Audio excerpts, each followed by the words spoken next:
everyone, and welcome back to another episode of Scholar Chit Chat. Today I'm your host, Joanne. So if you're interested in studying abroad and this is your first time tuning in, welcome home. This is Scholar Chit Chat podcast. Here we are committed to bringing relevant information that will help you achieve your study abroad dreams. And to our returning listeners, welcome. We're glad to have you back. And for this episode, we have a special guest who has successfully secured the Skoltech University scholarship to study in Russia. So I'll just let our guest introduce herself. Thank you very much, Joanne. I'm excited to be here and share my experience with everyone. My name is Swahibath. I'm an aeronautical engineer from Tanzania.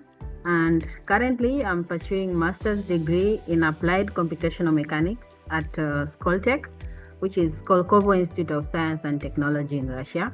And my academic and professional interest lies in fluid mechanics, numerical methods, and high-performance simulation applied in aerospace problems. And my research here is mainly in combustion problems. We're also excited to have you here, share your experience with everyone. Let's just get started. To start off, how and when did you hear about studying in Russia and what motivated you to apply? Okay, I first heard about Skoltech during my final semester during my bachelor degree through LinkedIn post. They have a LinkedIn channel where they post various announcements. So when I came across it, it was during their second wave of application. At Skoltech, they have 3 waves of application. So when I found out about it, they were in second wave with no any application fee, and it really caught my attention to apply at Skoltech. And when I saw they are fully funding, and it motivated me to apply. So I explored the programs and I was impressed by how practically they were instead of being theoretical based. They are more practical based, and this really interested me in applying at Skoltech. And also the course that they had, the applied computational mechanics, aligned more with my background in aeronautics. And the moment I saw they were financially supporting, financial support, practical learning, and academics, everything inspired me to apply. I think one very important thing is no application fee. I think that's one thing African students are actually struggling with, getting schools that they don't need application fee and then there's full funding. So talking about full funding, can you just tell us what the scholarship covers? Is it accommodation, your flight, just everything the scholarship covers? Okay, the scholarship covers everything. Like it covers your tuition fee, it covers your accommodation. Like the stipend they give you is also responsible for the accommodation and relocation, and everything that once you arrive in Russia, everything that is based on school, like your research, everything they all fund everything. So the only thing that you will be responsible for is paying your visa fee and transmission of documents. That's the only thing that will cost you. Okay. Thank you very much for that. So to the next question, did your school results alone qualify you for the scholarship, or were there other factors, maybe like your chances of contributing to your community? For some scholarships, they are more interested in your community service. Actually, what factor does this scholarship look, the selection criteria, I mean? Okay. The school results are not the only factor that are considered, because the main thing they actually check is doing an online proctored exam. After that, you get shortlisted. So the moment you do the online, and before you do the online exam, they provide sample papers where you can use that to be like a guide on which areas you should focus for and prepare for the exam. Actually, the main thing someone should do in the first step is to pass the online exam. The moment you are done with the online exam is when now the academic admission committee will consider the final evaluation, will involve the interview, the CV, the experiences, the project. But the major thing that will make you be allowed to continue is the exam. You have to thoroughly prepare for the exam. Then the moment you pass the exam, the other things now will focus on CV and interviews, and that's the main thing. And during the interview, it takes around 15 minutes, where the 8 minutes are allocated in you presenting about your background, the projects or research that you have done previously, and the other 7 are allocated in them asking you questions based on that project that you have presented yourself. So it's like you are trying to tell them how good you are and why should they select you. What do you have that aligns with the program that you want to come and do at Skoltech? So that's the main thing that they check. Okay, thank you very much. You actually just spoke on the next question I was going to ask about the interview and exam. So thank you very much for that. So did you have to write any English proficiency test, or was that not necessary? For the English, it depends with your previous education. If you did it in English, they will automatically remove you among the people who will be doing the English exam. Even if your class speaks in English and you did your education in another language, they'll make sure you do the English exam. So if you have TOEFL or IELTS, or you studied in a place where it was done in English, then you won't do the English exam, or you won't need it. Okay, so will applicants be learning in English or which language? In English. You learn in English. Okay, so no need for you to learn the language or anything.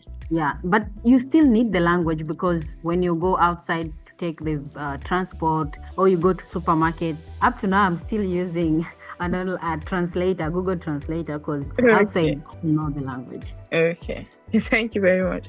So that's very helpful for prospective applicants that are new to the process. Can you walk us through the steps you took and how you prepared yourself for each stage, from application to exams to interview to visa, everything? Thank you.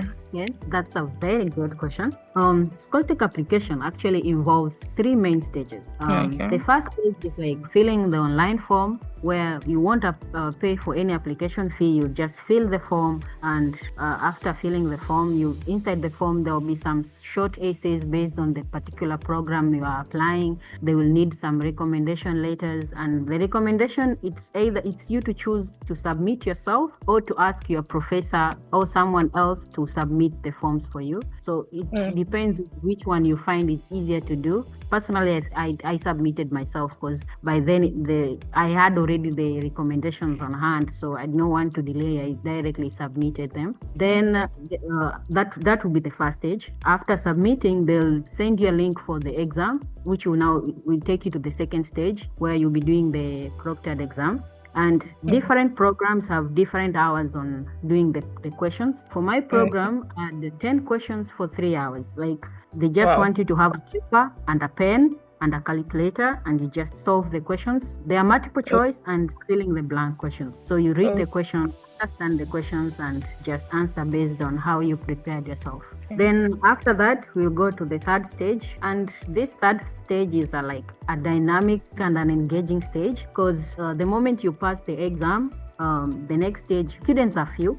So they will randomly group you into, it is done in 2 days. The third stage, which is also called the interview stage, it's done for 2 days. On the first day, the first thing will be to do a challenge. It's like an entrepreneurship challenge, because Skoltech has one major thing they do is like you don't only study in scientific stuff, but also they want you to be in business stuff. You have to be aware of business and all other stuffs.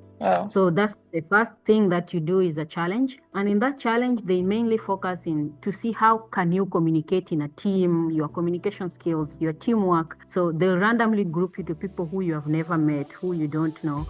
Then I can advise what someone should do on spot is to break the ice and greet each other and try to distribute the task among yourselves. And the task, we were given a task on how to improve the sales of a French company. And what we selected was to use earbuds. And personally, I talked about making the earbuds healthy, because nowadays we use the earbuds from morning till evening, which is unhealthy. So that's the topic I talked about. So, and all these things for the challenge takes within 1 hour. So if the ice is not broken from the beginning, means you lose time. So I can advise, when someone is doing the challenge, within the first 20 minutes, people should be already they should be familiar with each other, and they try to solve the task. Like you are given 6 questions, 6 people. Each person should take a question, write the question in one slide, then make you can either choose WhatsApp group or a Telegram group.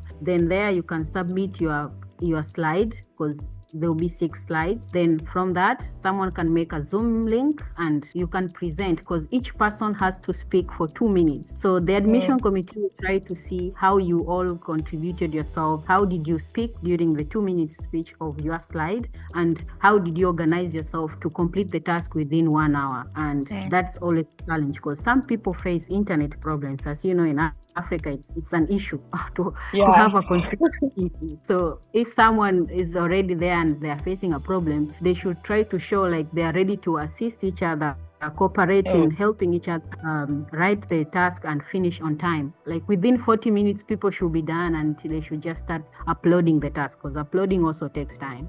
So that's the day for the first day. So after the challenge, the next thing is the interview. And during the interview, everyone is randomly, it's a virtual thing. So they'll all be grouped into your own department. Then there you'll be forced to present for 7 minutes and 8 minutes. 7 minutes will be the questions that you will be able to, they'll ask you. So when someone is presenting, they have to be very careful. They should not make too much text in the slides.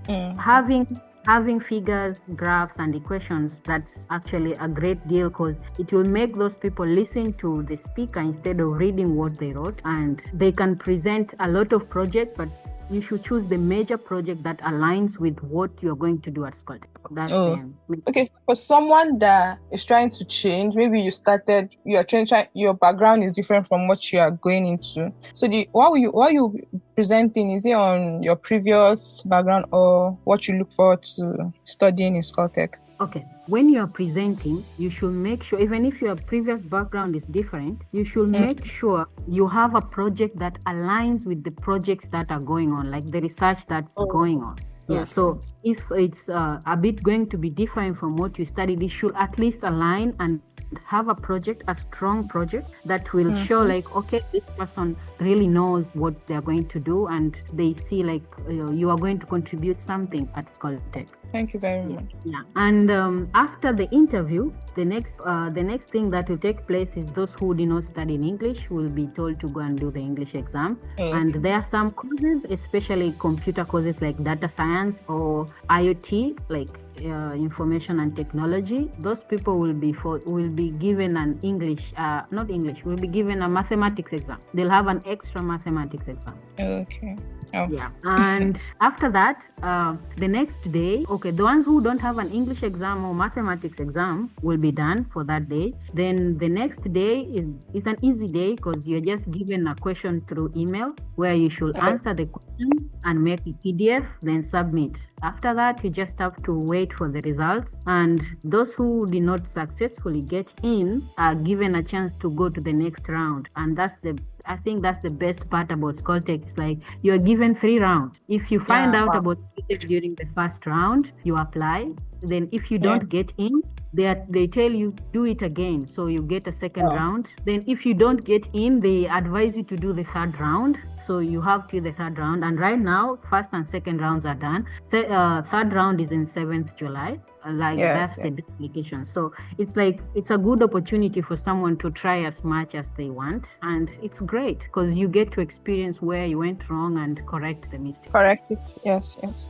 Thank you very much. Okay, so after applying for, I think this is the scholarship application, do you have to apply for the school admission also, or this covers everything? It covers everything. Like the moment you just submit your application form, you start the stages. Okay, thank you. What factors, I think you've answered this, but then so we'll just be clear on this. What factors did you consider when selecting the course you wanted to apply for? The first factor that I actually considered was to look for a program that aligns with what I did previously and with my career goals. After that, I was looking for universities that were not having application fees, or the application fee was being waived. So the moment I saw Skoltech, no application fee and fully funded, that was and that's the major thing. And when you see there is scholarship, it's not something to lose. It's just to apply and You never know. The luck will fall in. Okay, so let's go back a little bit to the application. That's the first stage. I think that's one of the important stages. That's what will determine whether you're going to the next stage or not. So, when applying for the scholarship, the first stage, what application materials should applicants be preparing? Like you mentioned, for recommendation letter, you can either submit yourself or so for your CV, your diploma. If in case those that don't, maybe just finished, just graduated, and then they don't have their certificates already, can they use their statements? And then do they have to submit their transcript also? Okay. For someone who has not yet graduated, like when I was applying, I was still in my final semester. What they will need is just your transcript that will show up to the semester that you have previously done. Then after that, when you get into Skoltech, they will ask you to bring your provincial certificate, the thing that will show like you completed the education, you passed, you're just waiting for the graduation. So that's also very good. So you don't need... So you can just submit your transcript first? Yes, just this. Actually, that's the major thing, is the transcript. Oh, okay. So now I know some people be asking about the grade. What are the chances for someone with maybe a second class lower? Okay, in the parts of grade, someone should have a good grade. Like, let's say, I don't know about the education in other countries, but making sure like you have a good grade of B to be the minimum, also C. That would be great. Like minimum to be C, that would be a great thing to at least get you inside the moment you reach the interview stage, and they have a limit of how many students they take. So once you pass the interview, they now start checking your grades and all other things. But the main thing is to pass the exam. Then the interview, that's when they'll consider everything based on each department. And there's one thing, they take a limited number of students. Maximum students, the department that has a lot of students, I think, will be life science. It takes almost 30 to 50 students. Then for data science, takes more or less. Other decreases with departments. Like in our department, they took only 5 people. So it depends with the department. Okay, thank you very much. So let's talk about one aspect of scholarship applications that applicants are scared of. That's writing the personal statements and essays. So what key elements did you focus on, and then how did you approach writing your personal statements? Okay. Actually, writing a personal statement, I think there's no any fixed formula. But one effective approach that I think is to bring your CV into life. Personally, I started by highlighting my academic background, showing how it connects with the master's program that I was applying. And after that, I included relevant projects, extracurricular activities, the experiences that demonstrated my passion and readiness to pursue the cause. I also explained what motivated me to actually take the master's, specifically how it will help me build my previous knowledge and skills for the future in real-world problems. I also outlined my achievement during my studies, how I intended to accomplish my goal during my master's. And the other thing I did, I described how I will apply that knowledge after graduation into the real world, how I plan to apply it, and how I plan to inspire other people to take similar path. That's the major thing I actually did in my personal statement. And for the essay, I'll actually advise someone, when you want to write an essay, when you should focus on the research areas and ongoing project at that particular university. Like Skoltech, you should read the program, look at the projects that are going on, the research areas that are going on, and answer the essay based on that. Like that will show them like you have done your homework and you are really interested in contributing to the academic community. Okay, thank you very much. I think that I know this will be very helpful for those that are scared of approaching the essays. So to the next question, from your perspective, what mistakes do you think applicants make when applying for this scholarship, and how can they avoid these mistakes? Okay.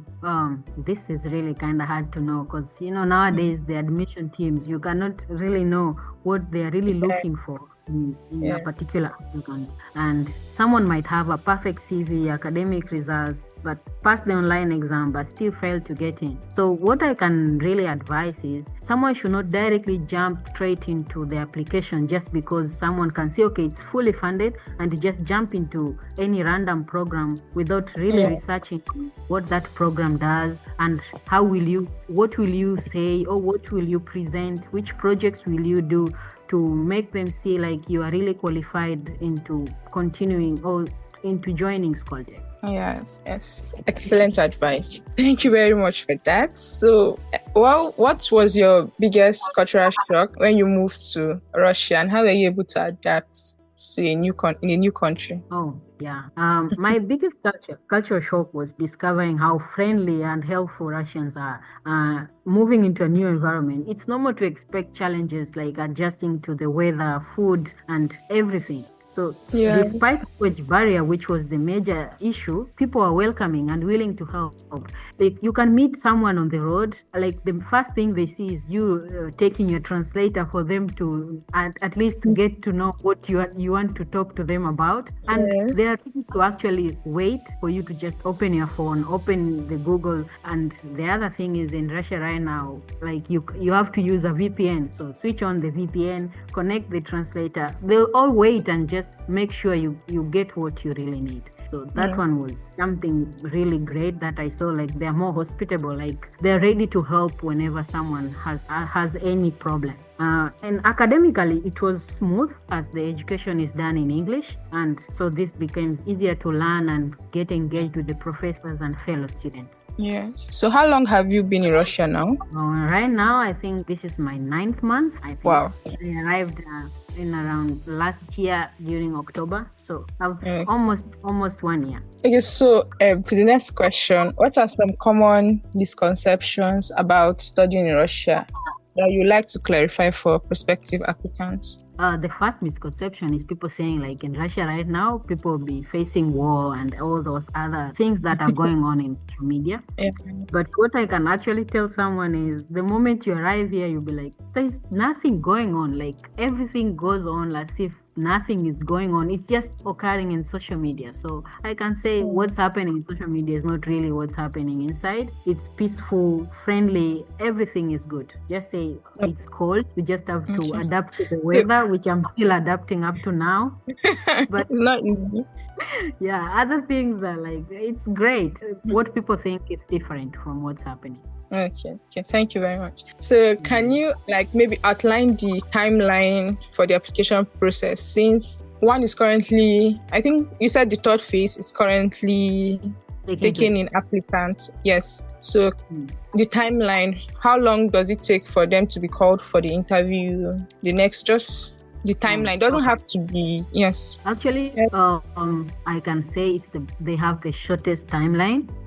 Right now, you apply. Then you'll be told by 7th July is the deadline for application. That means that's the day they send you when you should do your exam. So the moment you do your exam, so if the deadline is 7th, the exam, you will do it on 9th. It depends with the program. The program do on 9th, program will do it on 8th. So it's 1 day after the deadline or 2 days after the deadline. So you do the exam. After you do the exam, it will take 10 days to get your results. So if you do it on 8th, means on 18th you have your results for the online exam. After that, they'll give you time to prepare a project, to prepare your PPT that you'll be able to submit. Then it takes around less days, let's say around 10 days. Then you'll be given the link for the interview and the challenge. Then after that, you'll wait also 10 days for the results. So it's always at this in each stage you take 10 days gap. So everything, but within 2 months you have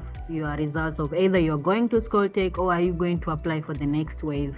Okay, so you said this is the third phase. Yeah. So if maybe for some reasons applicant did not make it for this phase, can they apply for the next phase, or they have to apply again from the beginning for the first? From the phase? First wave, to do again the exam. Okay. Thank you very much. So was this your first scholarship you applied for, or you've applied for other scholarships before? This was the only scholarship that I applied. That's the good. moment I applied, I got in. I did not apply for other scholarships. Wow, that's actually very, very good. Yes. That's nice.